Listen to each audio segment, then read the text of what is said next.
The frozen truck door wouldn't budge. I yanked harder, breath fogging in the January darkness, boots crunching through road salt on my driveway. 5:30 in the morning, and the diesel engine groaned like it didn't want to wake up any more than I did. I poured coffee from my dented thermos, still hot, still reliable after 20 years, and waited for the heater to kick in. Inside the house, Diane was already gone. Sunrise yoga, she'd said last night. Full makeup at 5:15, she used to sleep until 7. 3 days later, New Year's family dinner. My brother and his wife sat across from us while Diane praised her trainer's motivational energy. Said Marcus told her people over 60 should embrace change, not resist it. My brother laughed, nodded like that made sense. I gripped my fork and said nothing. Her phone buzzed, she smiled, that smile I used to get, and excused herself, came back glowing.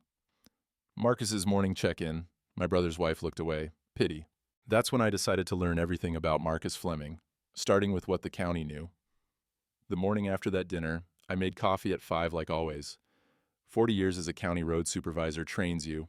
Up before the trucks, check the weather, plan the routes. Retired 2 years now, but the habit stuck. Diane came downstairs in yoga pants and a fitted jacket I'd never seen. Makeup done, hair curled. Early start, I said. Sunrise class. She grabbed her keys, checked her phone, smiled at the screen. Marcus says morning sessions set your intention for the whole day. Marcus says, 3rd time this week. What time you back? 7:30, maybe 8? She was already at the door. Don't wait on me for breakfast. The door closed. Through the kitchen window, I watched her car back out. She checked her phone again before pulling onto the road. I sat at the table with my thermos. The house creaked, old sounds, familiar, the furnace clicked on. I'd replaced the filter last month, changed the oil in both vehicles, fixed the weather stripping she'd complained about. Regular maintenance. That's what you do. She used to thank me for things like that. I finished my coffee, rinsed the cup, and drove to Hutchins Hardware. Earl's place had been on Main Street since 1978.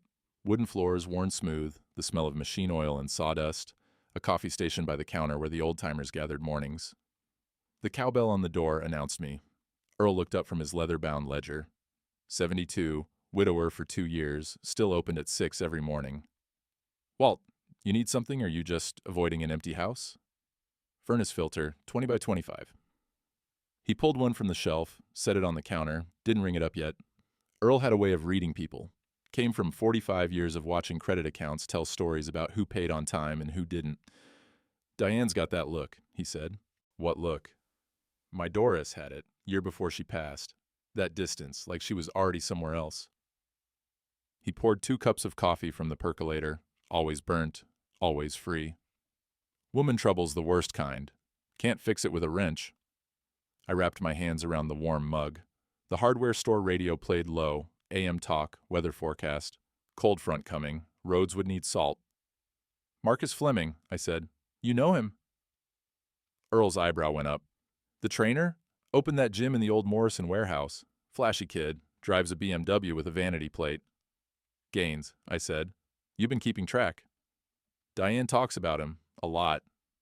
Earl nodded slow, pulled a county bulletin from under his counter, the kind they posted at the courthouse for building permits and business licenses. A lot of folks scrambling this month. January 15th, permit renewal deadline. That gym's been skating by on a temporary occupancy permit since October. He tapped the paper. Converted warehouses get real scrutiny, fire codes, capacity limits. I took the bulletin, folded it into my coat pocket. You thinking what I think you're thinking? Earl said.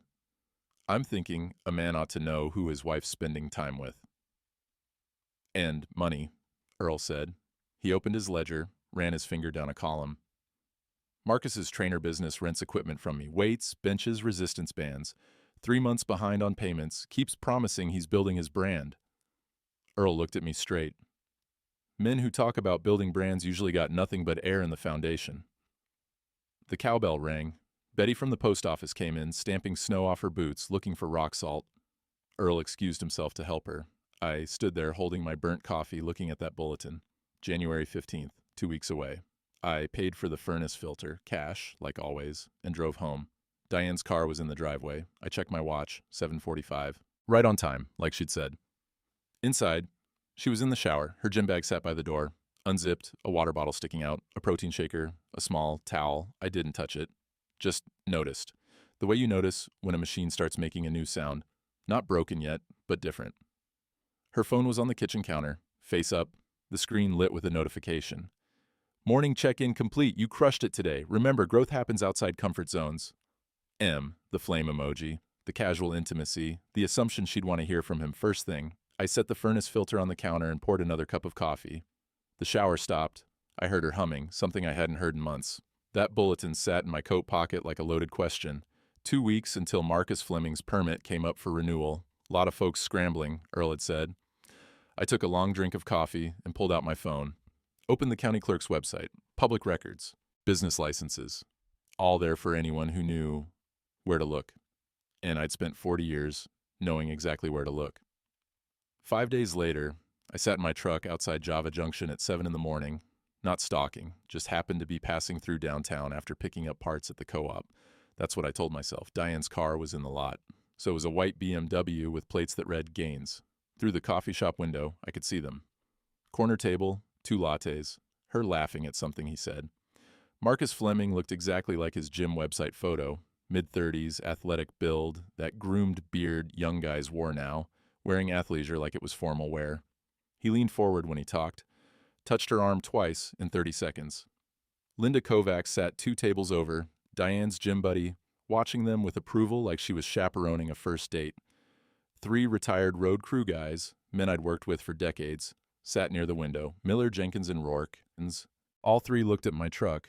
Miller raised his coffee cup slightly, not a wave. In acknowledgement, they knew, everyone knew.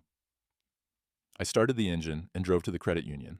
Our joint account sat on the computer screen in the privacy cubicle. I scrolled back through 8 months of statements. There it was, every month since June. Peak Wellness Coaching LLC, $600, sometimes more. Private session, $150. Nutrition consultation, $85. Wellness package, $200. $4,800 from our account. Money I'd earned crawling under road graders in July heat and February ice. Money that was supposed to be ours. I printed the statements, folded them into my coat. At the county clerk's office, Jim Holloway was working the front desk. We'd started with the county the same year, 1983. He'd moved to administration. I'd stayed on the roads. Walt Brennan, he said, don't usually see you in here. Need to pull a business registration. Peak Wellness Coaching LLC.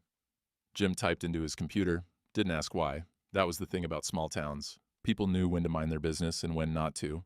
The printer hummed. He handed me 3 pages. Peak Wellness Coaching LLC, sole proprietor, Marcus Fleming. Registered address, 2247 Oakmont Drive. Date of registration, June 14th, 2024. Same week, Diane joined the gym. I thanked Jim and walked outside. The winter sun was weak and cold. Ice crusted the courthouse steps. I sat in my truck and read through the registration documents, business license current. But the occupancy permit, that was different. Temporary, issued October 15th, good for 90 days. Expired December 28th. 10 days ago, I pulled out my phone and called my attorney. Dennis Kowalski, handled our wills 3 years back. Walt, what can I do for you? Hypothetically, man's been married 42 years, properties in both names. He's got a pension, wife's got Social Security, they separate. What happens? Silence on the other end. Then, hypothetically, for now, property gets appraised and split 50-50 unless one party buys the other out. Pension earned during marriage is marital property, subject to equitable distribution. Could be looking at 40-50% going to the spouse, depending on the judge. It gets complicated, inexpensive, and public. How public?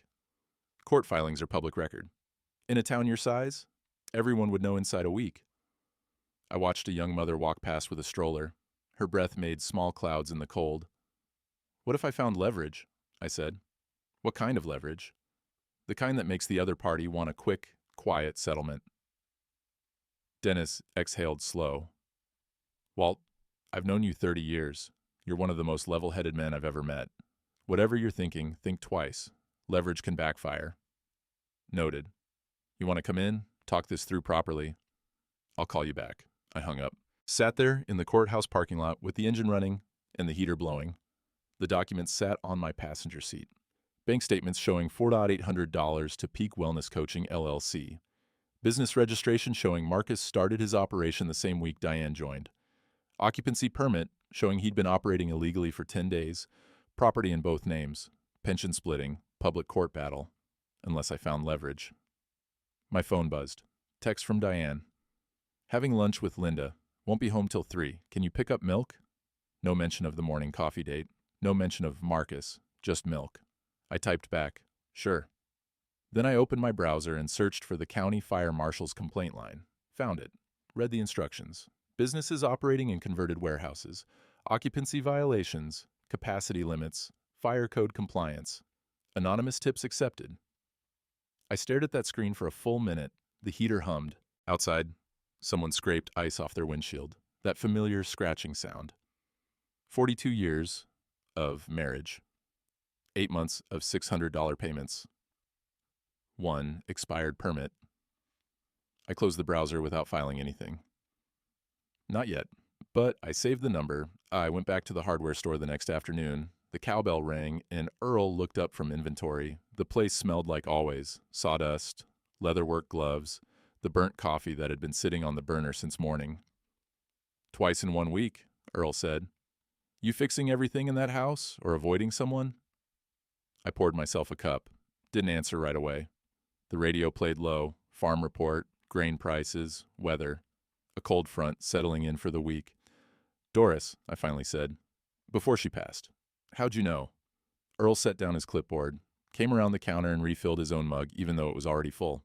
That's how you knew a conversation was going to be real, when Earl did something with his hands first. "She got quiet," he said.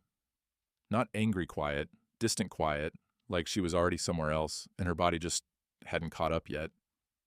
He took a sip, grimaced at the bitterness. Started talking about things we'd do next year, places we'd go, but her eyes were somewhere past me when she said it. "She leave?" Emotionally? Yeah.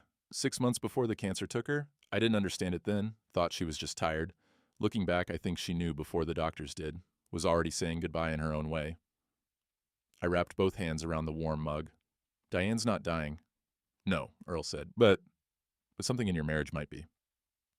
Through the front window I could see Main Street, Betty at the post office across the way, old Mrs. Chen sweeping the sidewalk in front of her restaurant, 2 high school kids walking home, small town.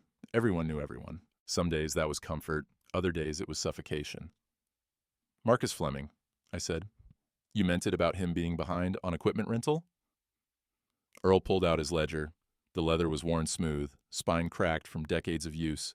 His daddy had started this book in 1978. Earl had kept it going. Every credit account, every payment, every missed deadline, all recorded in careful handwriting.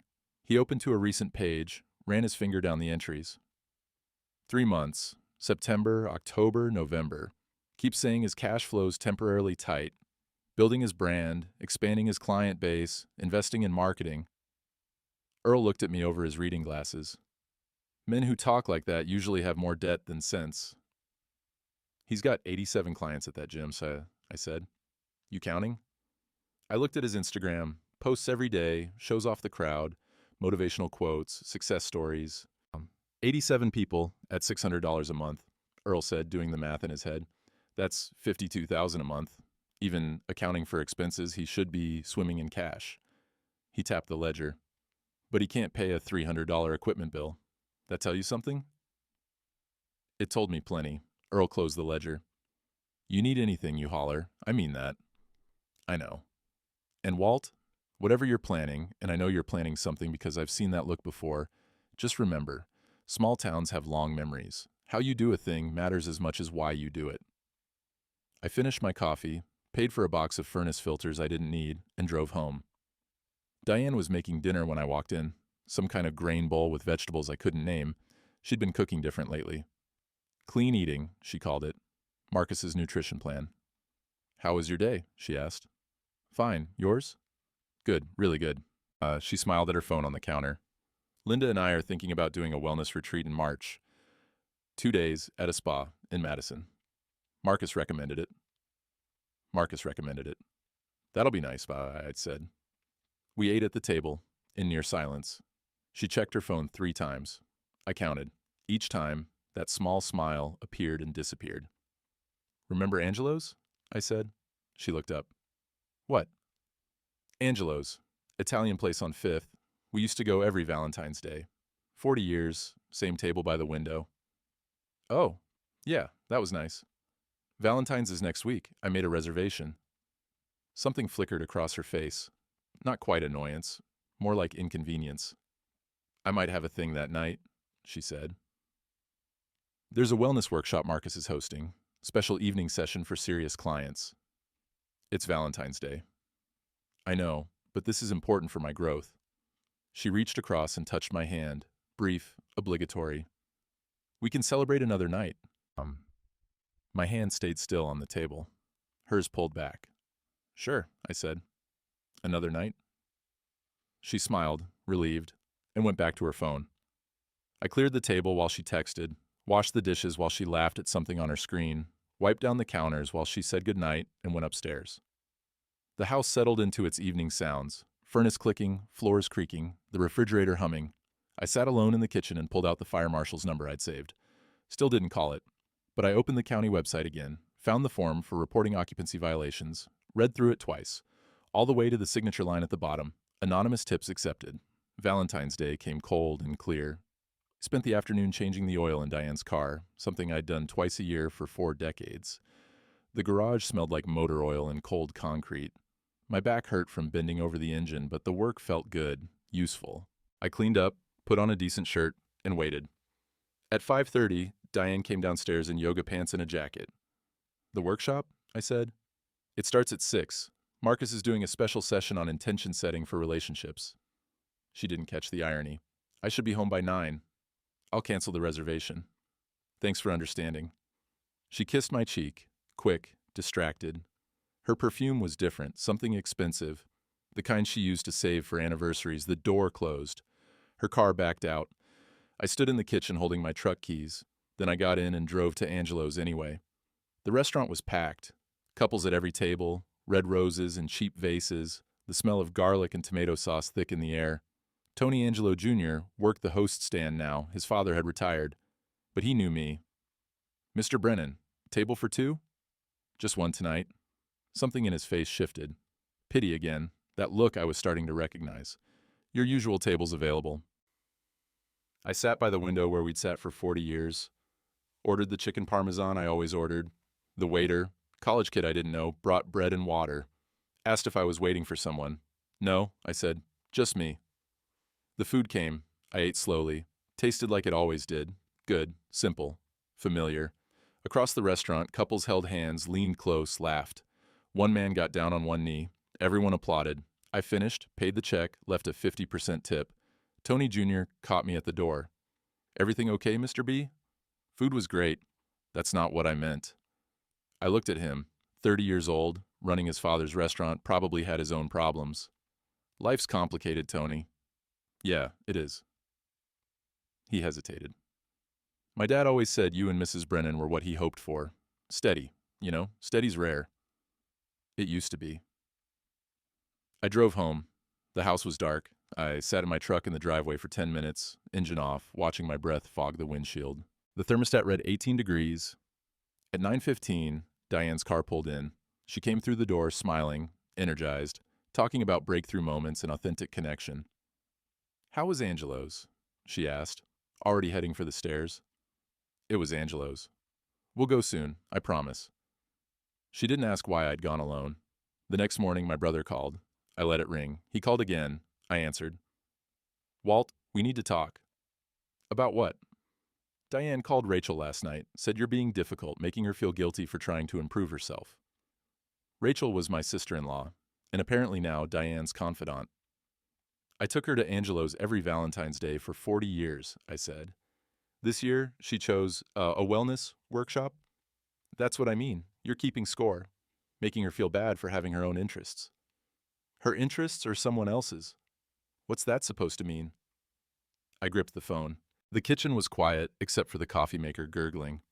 You sat at my table last week and laughed when she compared me to her trainer, like it was funny that some 30-year-old kid knows better than I do about how to live. Jesus, Walt, she wasn't comparing you. She was excited about getting healthy. She canceled Valentine's Day for him, Steve.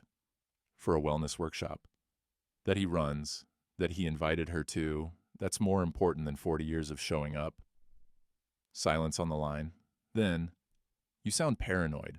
Rachel thinks maybe you're having a hard time with retirement, not having purpose, taking it out on Diane. My hand tightened on the phone. 43 years of brotherhood. Every family dinner, every Christmas. That time I drove 3 hours at midnight when his transmission died. The deck I built on his house. The tools I'd loaned him. The shoulder I'd been when his kid got sick. You're taking her side, I said. I'm trying to help you see you might be overreacting. I hung up. 10 minutes later, Diane came downstairs, looked at my face. Steve called you, I said. I needed someone to talk to. You have a husband. I have someone who tracks my spending and questions my choices and makes me feel guilty for wanting to grow. Her voice rose. Marcus says women my age face pressure from partners who feel threatened by change, that we have to stand in our power. Marcus says. I'm moving to Linda's, she said, just for a little while, so we can both cool down and figure things out. You're leaving. I'm taking space. She went upstairs. I heard drawers opening, the closet door, the sound of clothes being folded. 30 minutes later, she came down with 2 suitcases. I'll call you in a few days, she said. The door closed. I sat at the kitchen table. The house settled around me. Creaks and clicks and empty sounds. 42 years of shared mornings and inside jokes and knowing glances across rooms. Gone in the time it took to pack 2 bags. My phone buzzed. Text from Earl. Betty saw Diane loading her car at Linda's. You okay? I typed back, no. 3 hours later, I walked into the hardware store. Earl looked up from the register where he was helping a customer, saw my face, told the customer he'd be right back and guided me to the back office. Sit. I sat. He poured coffee from the pot he kept back there, handed me the mug, sat across from me and waited. My own brother, I finally said, told me I'm overreacting, that I'm paranoid. Your brother's an idiot. Town's gonna split on this. Town already has. I heard 4 different versions at the coffee shop this morning. Half say you're controlling, half say she's selfish. Earl leaned forward. Here's what I know. You've been coming in this store for 40 years, never raised your voice, never caused trouble. Paid your bills on time, helped folks when they needed it. That counts for something.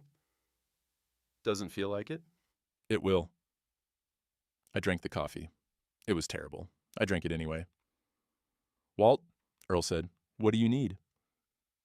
That's when I told him everything. The bank statements, the permit violation, the attorney's advice, the fire marshal's number. Earl listened, didn't interrupt. When I finished, he nodded once. Then let's make sure you do it right. 2 days later, Diane's sister Sue called. I almost didn't answer, figured she'd be on Diane's side too. But Sue and I had always gotten along. She'd watched us build our life together. She'd been there. Walt, I need to ask you something, and I hate asking. Go ahead. I've got this medical bill from when I had that infection last fall. Insurance didn't cover all of it, and I'm $800 short. They're threatening collections. Her voice cracked. I know things are rough with you and Diane right now. I wouldn't ask if I wasn't desperate. What's the account number? Walt, you don't have to... Sue, account number.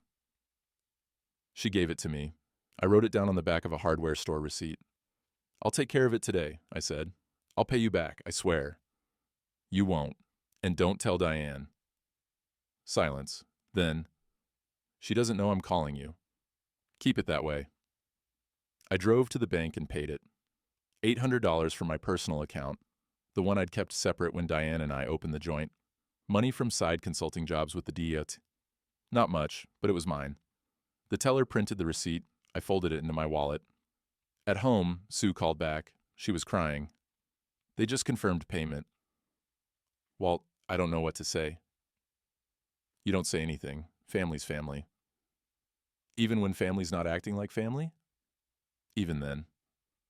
She was quiet for a moment. You're a good man, Walter Brennan. I don't care what anyone says. People talking? Small town. You know how it is. She hesitated. For what it's worth, I think my sister's making a mistake. But she won't hear it from me. She's got Linda in her ear, and that Marcus fellow, and this whole new crowd telling her she deserves more. Maybe she does. Not more than you. After I hung up, I sat at the kitchen table and stared at nothing. The afternoon light came through the window, weak and gray. March was arriving cold. The ice on the pond behind the house was starting to crack. You could hear it some nights, sharp sounds like rifle shots. Spring thaw coming, everything frozen starting to break. I opened my laptop and pulled up the county clerk website. Public records, business licenses. I'd been looking at this page for 2 weeks now, studying it, learning it. Peak Fitness and Wellness, Marcus Fleming, proprietor. Occupancy permit expired December 28th, 53 days ago, no renewal filed. I called Jim at the county office. Jim, it's Walt. I need to request a file. What file? Peak Fitness and Wellness, the occupancy permit and any related complaints. Pause. Walt, you sure you want to do this? I'm sure. Once you request it officially, it creates a record. People can see who's asking. I know. And if you file a complaint based on what's in that file, I know what I'm doing. Another pause. Then, file will be ready tomorrow. You can pick it up here, or I can mail it. I'll pick it up. That night, I couldn't sleep. I got up at 2 in the morning, made coffee, sat in the kitchen in the dark. The house creaked around me. Every sound was familiar. The way the pipes clicked when the heat came on, the settling of the foundation, the wind against the north window that never quite sealed right, no matter how many times I replaced the weather stripping. 42 years in this house, Diane and I had bought it when I was 25. Fixed it up together, painted every room, refinished the floors, built the deck out back, raised no kids, we'd tried, couldn't, but filled it with holidays and friends and quiet Sunday mornings. Now it was just me in the dark and the coffee going cold. My phone sat on the table. One text from Diane in 3 days. Can you drop off my mail if anything important comes? Nothing about coming home, nothing about missing me, just mail. I typed back, I'll bring it by. Didn't hit send, just looked at it, then deleted it and wrote, sure. The next morning I drove to the county office. Jim had the file ready, manila folder, maybe 30 pages thick. He slid it across the counter. Peak Fitness and Wellness, occupancy permit application, temporary approval, violation notices, neighbor complaints. He tapped the folder. Walt, there's some stuff in here. Fire marshal's already been copied on 2 complaints. They just haven't acted yet. Why not? Backlog. Understaffed. You know how it is. But once someone files a formal complaint with supporting documentation, he looked at me straight. Dominoes fall fast. I took the file. Thanks, Jim. Walt. He stopped me at the door. You sure about this? Once you file, there's no taking it back. I'm not taking anything back. In my truck, I opened the file. Read through it slowly. Temporary occupancy permit issued October 15th. Good for 90 days. Expired December 28th. Capacity limit, 25 people. Current enrollment per business registration, 87. Fire code violation, inadequate exits, structural concern, load-bearing modifications done without permit, neighbor complaint, excessive parking, noise, traffic. 2 formal complaints already filed. February 3rd, February 18th, both waiting for fire marshal review. One more complaint would trigger mandatory inspection. I sat there with the papers spread across my passenger seat. The engine idled, heat blowing. Outside, people walked past, normal people doing normal things on a Thursday morning, getting coffee, going to work, living lives that weren't falling apart. I pulled out my phone, opened the fire marshal's complaint form I'd bookmarked weeks ago, filled in the business name, the address, the violation type. My finger hovered over submit, 42 years of marriage, $800 to sue that I'd never see again because it was the right thing to do, 3 complaints filed by people I'd never meet, 1 expired permit, 1 34-year-old trainer who told my wife I should embrace change. I closed the phone without submitting, started the truck, drove to the hardware store. Earl looked up when the cowbell rang. I got the file, I said. And? I need to think about it. Earl poured 2 cups of coffee. We stood at the counter in silence. The radio played. Someone came in for drywall screws. Earl helped them, came back. How long you gonna think? He asked. As long as it takes to know I'm doing the right thing for the right reasons. And if you never know? I looked at him. Then I guess I'll know that too. The next morning I woke to 17 missed calls. All before 7 a.m. I called Earl first. You see Facebook? He said. I'm not on Facebook. Linda posted something last night. Didn't name names, but everyone knows. Hold on, I'll read it to you. I heard him scrolling. Then, some men can't handle when their partners grow. They use control and guilt to keep women small. If you're over 60 and finally discovering your worth, don't let outdated masculine fragility hold you back. You deserve to bloom. 3 crying emojis, 47 shares so far. I set my coffee down. She posted that at what time? 11:43 p.m. How many comments? 86. Half supporting her, half calling her out. It's a mess, Walt. Town's picking sides. I hung up and drove to the post office. Betty was sorting mail when I walked in. She looked at me over her reading glasses. Morning, Walt. Morning. Mise? I don't have Facebook, she said, pulling mail from my box. But my daughter does. She called me at 6:30 this morning to ask if Linda Kovac was talking about you. What did you tell her? Told her Linda Kovac's been stirring pots since high school and some things never change.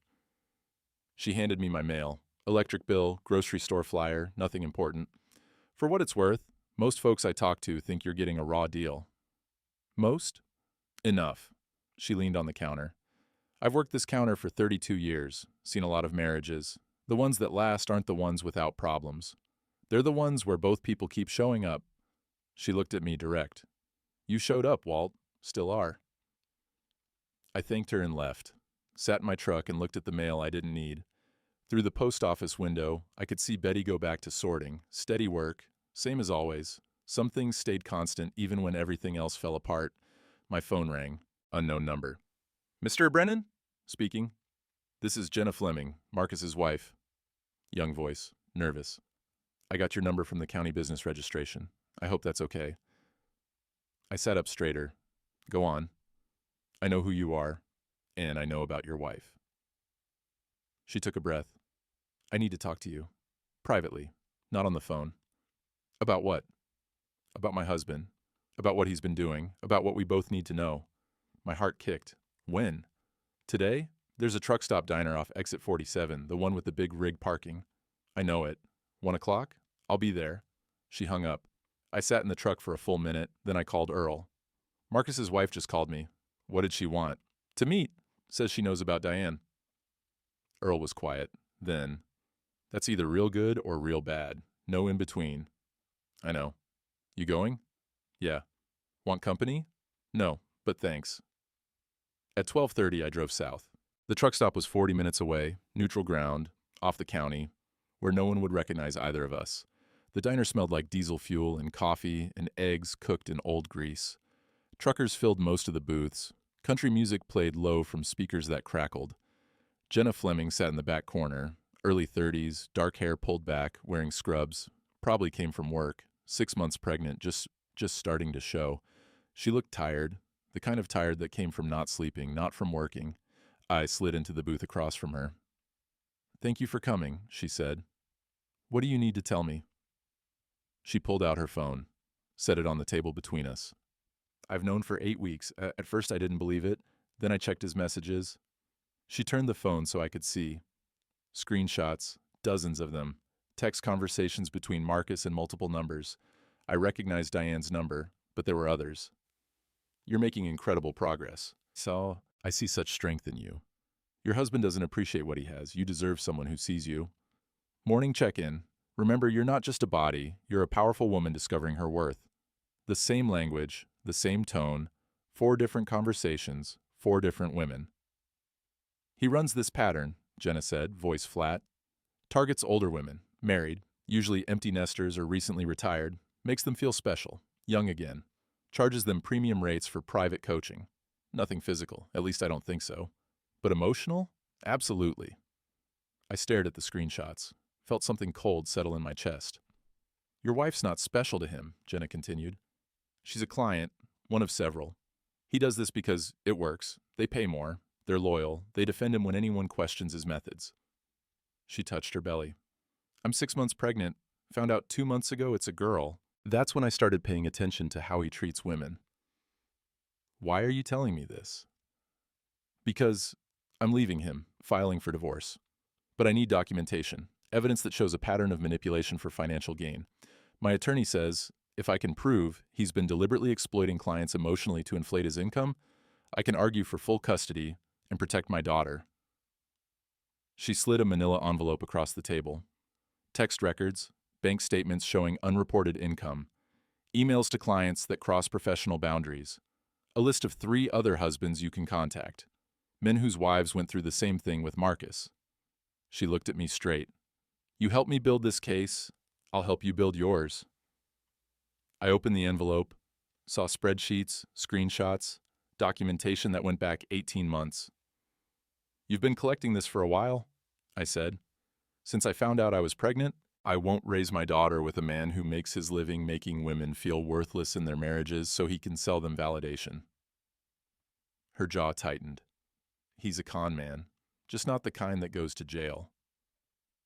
I looked at the documents, saw Diane's name highlighted multiple times, saw the dollar amounts, saw the pattern clear as daylight. What do you need from me? I asked. Testimony. When I file, I need witnesses who can corroborate the emotional manipulation. Men who watched their marriages get damaged by his coaching. She paused. And anything you can provide about his business practices, permit violations, tax issues, anything that shows he's not the wellness guru he claims to be. I thought about the county file sitting in my truck, the expired occupancy permit, the fire code violations, the complaints waiting for action. I can do that, I said. She exhaled, relief. Thank you. No, thank you. We sat there in that truck stop diner while 18-wheelers rumbled past outside, and the waitress refilled coffee we weren't drinking. Two people whose spouses had chosen the same liar. Two people who'd decided to stop being victims. When are you filing? I asked. Next week, soon as my attorney has everything organized. You need a place to stay? She shook her head. My parents live 2 towns over. I'm moving back with them after the baby. I nodded, slid the envelope into my coat. We shook hands across the table. Hers was small and cold and determined. Outside, standing by our separate vehicles, she stopped me. Mr. Brennan, your wife wasn't special to him, but that doesn't mean she's not special. It just means she forgot where to look for it.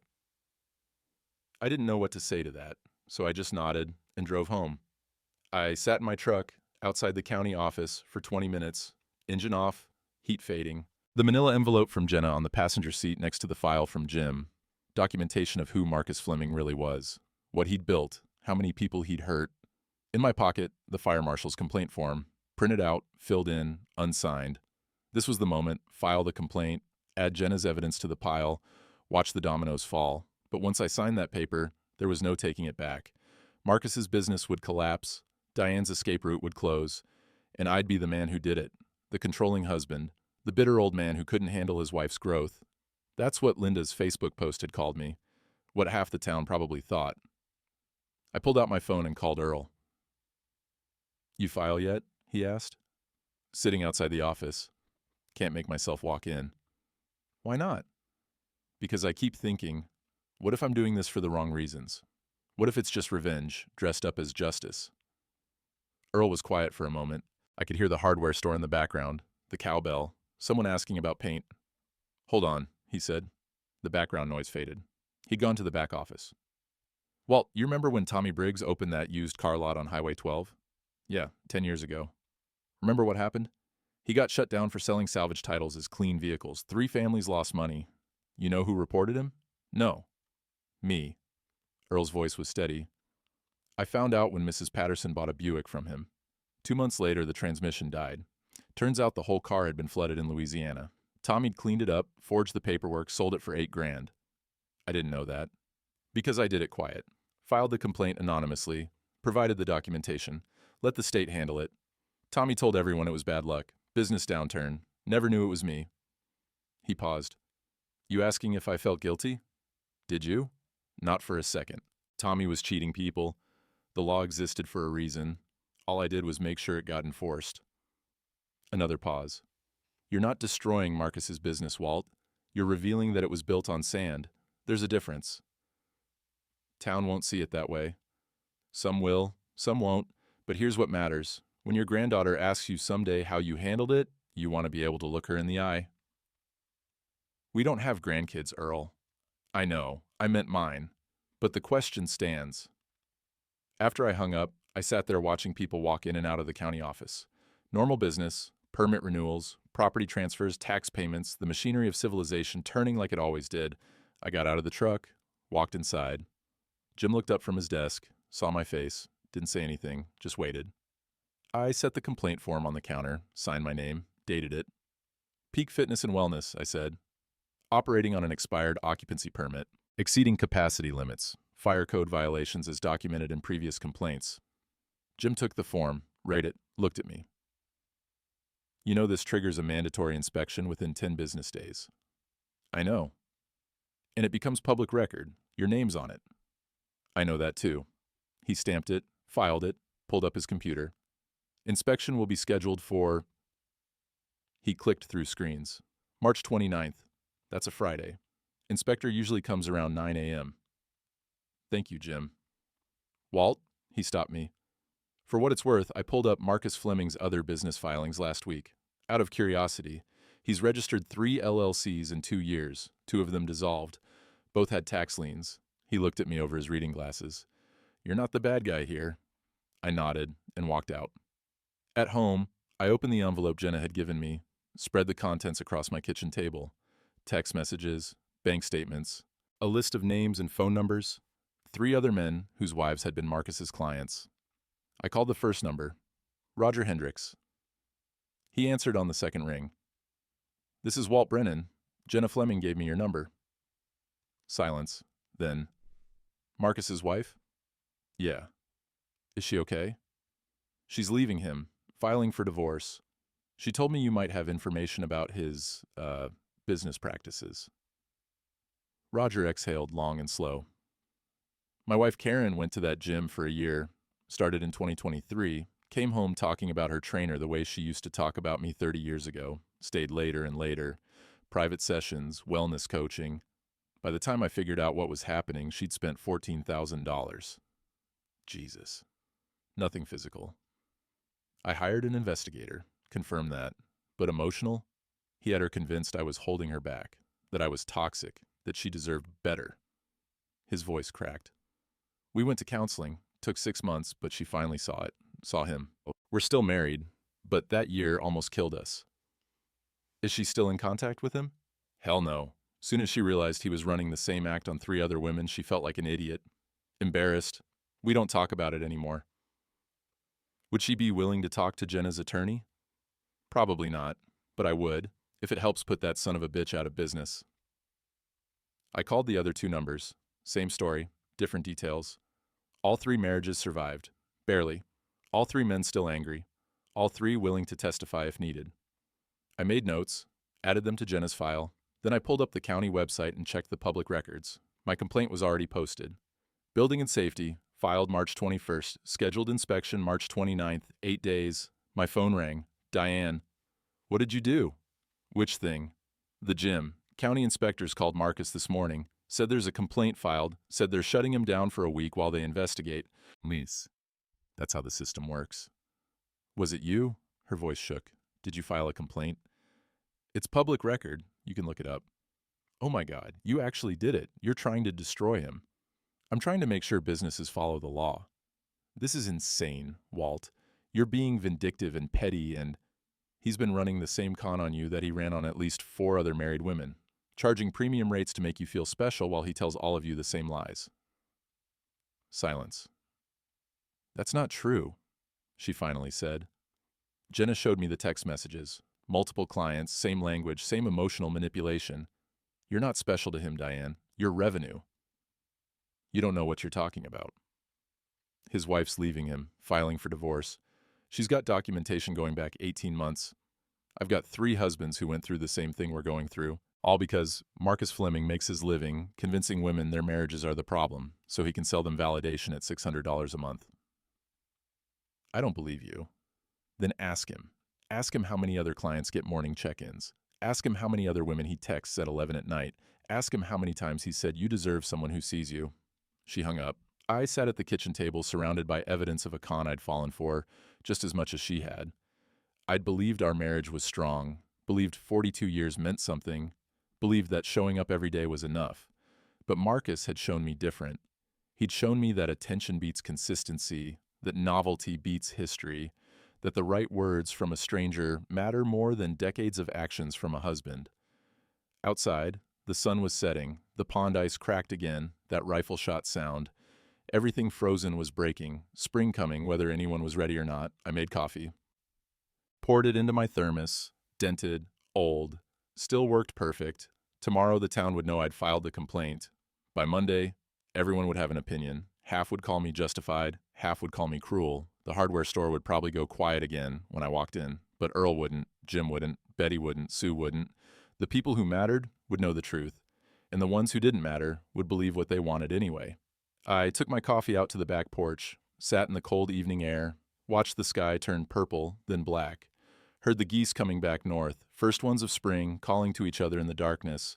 The ice on the pond cracked again. Everything frozen was breaking, including me. But breaking wasn't always bad. Sometimes it was just making room for what came next. March 29th came cold and bright. I didn't go to the gym, didn't need to. Earl called me at 9:15. Inspector just pulled up, White County van. He's got a clipboard thick as a phone book. How many people outside? 20, maybe 30.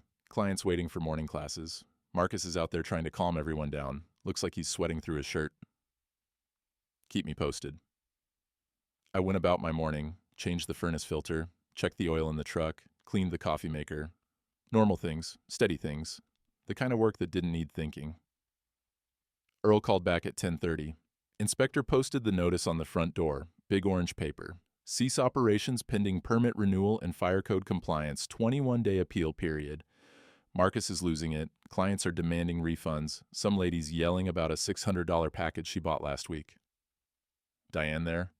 Yeah, standing off to the side with Linda. She looks, I don't know, shocked, maybe. Like she's seeing something for the first time. At 11, I drove to the hardware store. The place was packed. More people than usual for a Friday morning. Everyone talking. I knew what they were talking about. The cowbell rang when I walked in. Conversation stopped. Heads turned. Then Earl's voice, loud from behind the counter. Walt, got that lumber you ordered? Help me load it out back? I hadn't ordered lumber, but I followed him to the back. You okay? He asked when we were alone. Yeah. Town's gonna talk. Let them. He smiled, handed me a cup of terrible coffee. 87 people just found out their gym's closed. Marcus's phone's probably ringing off the hook. And here you are, drinking bad coffee in a hardware store. That's what I call steady. At 12:30, Jenna called. Did you hear? I heard. My attorney filed this morning, divorce papers, full custody request based on pattern of financial and emotional manipulation of clients. The gym closure helps, shows his business was fraudulent from the start. How are you doing? Tired. Angry? Relieved? She paused. Scared? You're doing the right thing? So are you, even if it doesn't feel like it yet. After we hung up, I sat in my truck and looked at my phone. No calls from Diane, no texts, nothing. I drove home, made lunch, ate standing at the counter. The house was quiet, too quiet. I turned on the radio, farm report, weather, talk about soybean futures, background noise to fill the empty. At 2 o'clock, someone knocked. I opened the door. Diane stood on the porch. She looked smaller somehow, tired. Her eyes were red. Can I come in? It's still your house. She stepped inside but didn't go far, stayed near the door like she might need to leave fast. The gym's closed, she said. I know. He's falling apart. Clients are calling, threatening lawsuits. The landlord's threatening eviction. His wife filed for divorce this morning. She looked at me. Did you know about that? Yeah. Did you have something to do with it? I gave her testimony about what Marcus did to our marriage. She needed it for her case. Diane's face crumpled. Why are you doing this? Because he's a con man, and someone needed to stop him. He helped me, made me feel alive again. He made you feel special so you'd keep paying him $600 a month. He did the same thing to at least 4 other married women. Same words, same routine. You weren't special, Diane. You were a client. That's not true. I pulled out my phone, showed her the screenshots Jenna had given me. 4 different conversations, 4 different women, same language Marcus had used with her. She read them. I watched her face change, saw the moment belief cracked. He said those things to everyone? Her voice was barely a whisper. Everyone. She sat down at the kitchen table, put her head in her hands, didn't cry, just sat there. I poured her a glass of water, set it in front of her, didn't sit. I've been so stupid, she said. You were lonely. He saw it, used it. I compared you to him, to my face, multiple times. Yeah. Said you should learn from him. I remember. She looked up. What did you learn? That some men build things, some men perform things, and the ones who perform usually can't handle it when someone asks them to prove what they built. I leaned against the counter. I learned that 42 years of showing up meant nothing the minute someone showed up with better words. That's not fair. Isn't it? You canceled Valentine's Day for a wellness workshop, moved out over a fight about your trainer, chose his morning texts over my morning coffee. That's not him manipulating you. That's you choosing. She flinched. I was trying to find myself. You were trying to find someone who made you feel young. There's a difference. We sat in silence. The refrigerator hummed. Outside, a crow called. Normal sounds in an abnormal moment. I want to come home, she finally said. No. What? I said no.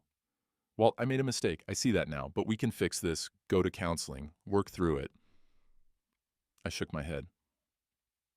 You didn't make a mistake. You made a choice, multiple choices, for 8 months. Every morning text you answered, every private session you attended, every time you defended him over me, those were choices. People make bad choices. That doesn't mean the marriage is over. It does when the person making those choices doesn't take responsibility until they have no other option. I looked at her, really looked at her. You're not here because you realized you were wrong. You're here because Marcus's gym closed and you've got nowhere else to go. That's not true. Linda's couch is getting uncomfortable. Marcus is broke and panicking. Your brother's tired of defending you, and you finally saw the screenshots that prove he was playing you. So now you come back. But you're not coming back to me. You're coming back because you ran out of alternatives. Her face went red. You're being cruel. I'm being honest. There's a difference. She stood up. So that's it? 42 years and you're just done? I'm not the one who left, Diane. I'm just the one who stopped waiting for you to come back. I came back. You came back to a house, not to me. She grabbed her purse, hands shaking. Fine. You want to be bitter and alone? Be alone. But don't act like you're some saint. You destroyed Marcus's business out of revenge.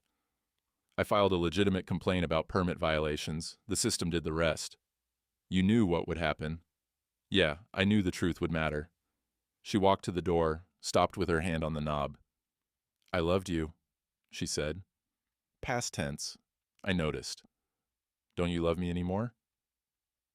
I thought about that. Really thought. I love the woman I married. The one who used to bring me sweet potato pie on Thanksgiving. The one who kissed my forehead and called me her hard-working man.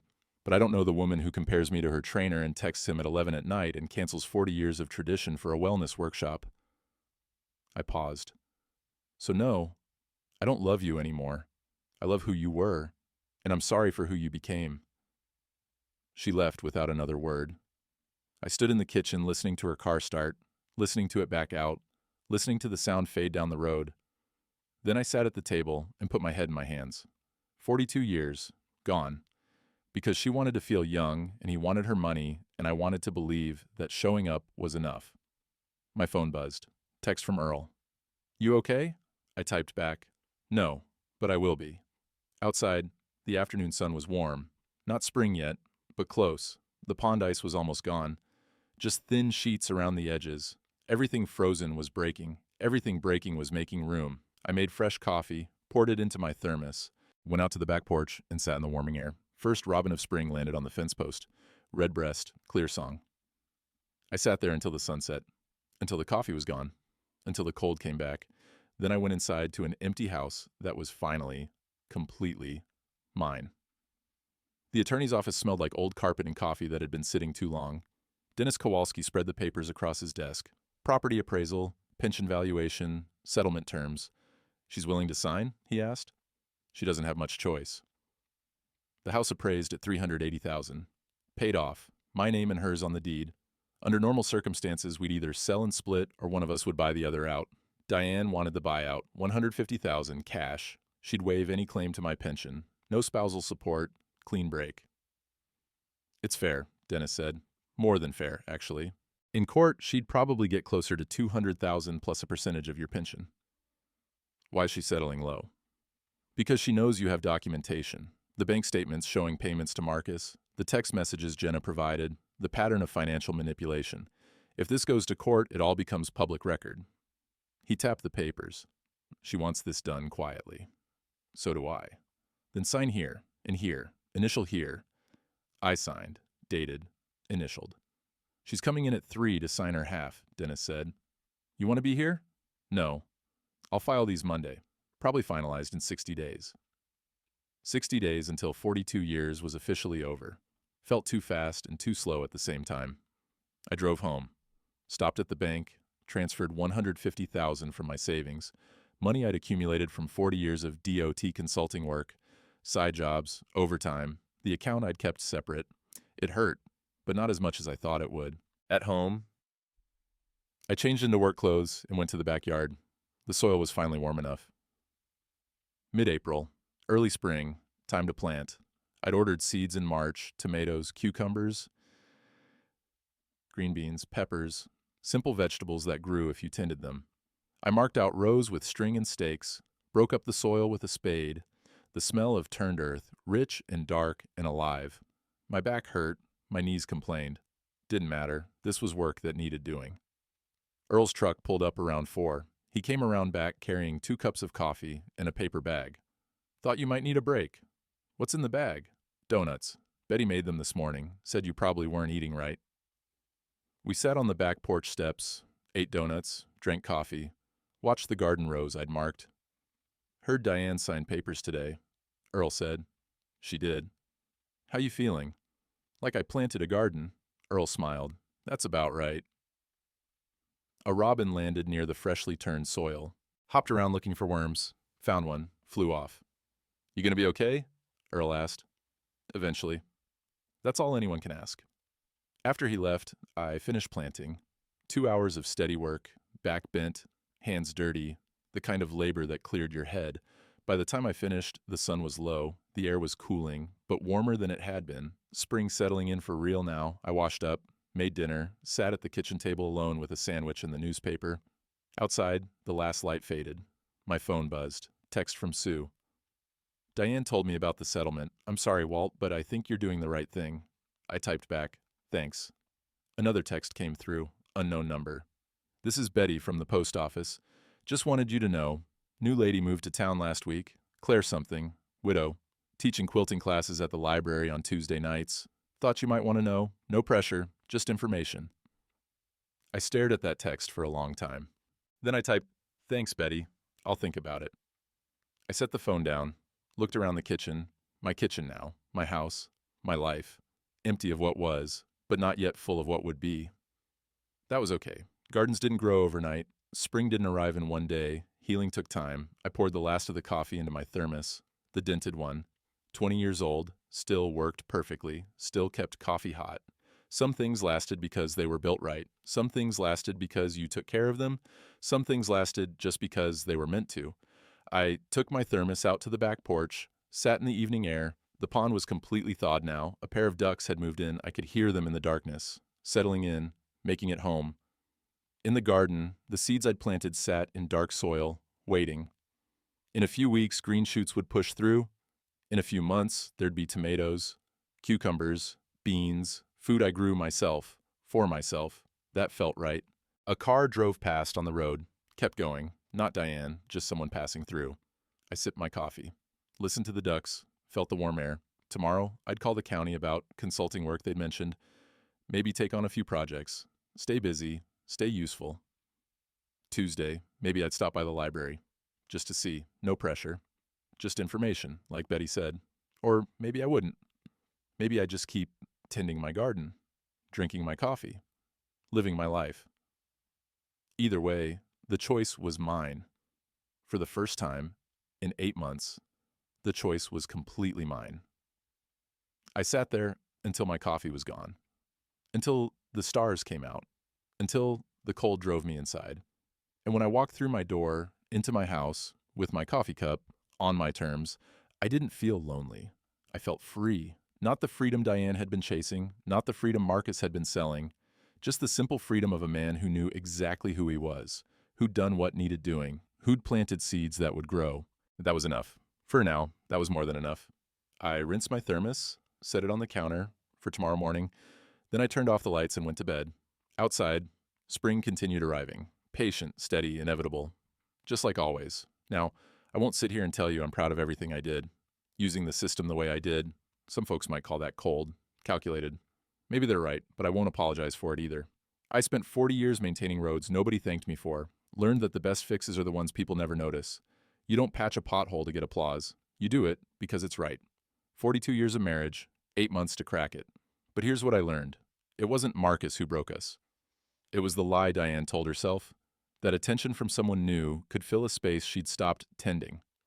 That validation from a stranger mattered more than 42 years of someone showing up. Marcus sold her a product she wanted to buy. Can't entirely blame him for that, but I can blame him for how he sold it, for the women he manipulated, for the business he built on expired permits and false promises. Some men would say I was cruel, that I destroyed him out of spite. But here's the thing.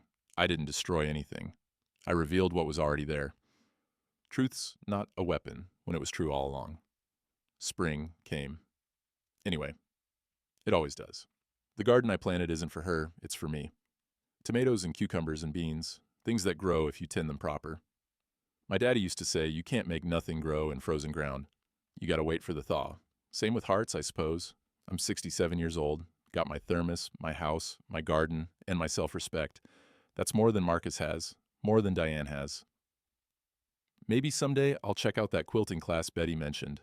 Maybe I won't, but the choice is mine now, and that's the only attention I need.